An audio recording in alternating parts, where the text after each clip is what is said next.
Hyderabad BJP ఆఫీస్లో మోదీ 11 ఏళ్ల పాలనపై వికసిత్ భారత్ బుక్ రిలీజ్ చేసిన కేంద్ర విద్యాశాఖ మంత్రి ధర్మేంద్ర ప్రధాన్ చారిత్రక ప్రాచీన సంస్కృతి కలిగిన భాష తెలుగు అంటూ కొనియాడారు. ప్రధాని మోదీ 11 ఏళ్ల పాలన సువర్ణ అధ్యాయమన్నారు. సేవ, సంక్షేమం తమ లక్ష్యం. పాలనను ప్రజలతో మమేకం చేసి వికసిత్ భారత్ దిశగా అడుగులు వేస్తున్నామన్నారు కేంద్ర మంత్రి.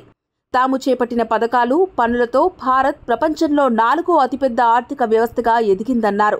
ఆత్మనిర్భర్ భారత్, వికసిత్ భారత్ తమ నిబద్ధత అంటూ ప్రకటించారు. గత 10 ఏళ్లలో 4 కోట్ల ఇళ్లు నిర్మిస్తే మూడోసారి అధికారంలోకి రాగానే 2 కోట్ల ఇళ్ల నిర్మాణానికి నిర్ణయం తీసుకున్నామన్నారు. మోదీ హయాంలో రూపాయి ఇస్తే లబ్ధిదారుని ఖాతాలో రూపాయి జమ అవుతుందన్నారు. ఉగ్రదాడుల తర్వాత నిమిషాల వ్యవధిలోనే భారత మిలిటరీ సామర్థ్యాన్ని ప్రపంచానికి తెలిసేలా చేశామన్నారు. సమ్మక్క సారక్క ట్రైబల్ యూనివర్సిటీ వంటి ఎన్నో విద్యా సంస్థలను దేశంలో నెలకొల్పామన్నారు. తెలంగాణకు ఐఐఎం ప్రతిపాదన ఉంది. దక్షిణాది రాష్ట్రాల అభివృద్ధిలో మరింత ముందుగా ఉండటం దేశానికి మంచి పరిణామమన్నారు. ఏ రాష్ట్రానికి అన్యాయం జరగదని హోంమంత్రి అమిత్ షా ఇప్పటికే స్పష్టం చేసినట్లు ధర్మేంద్ర ప్రధాన్ గుర్తు చేశారు.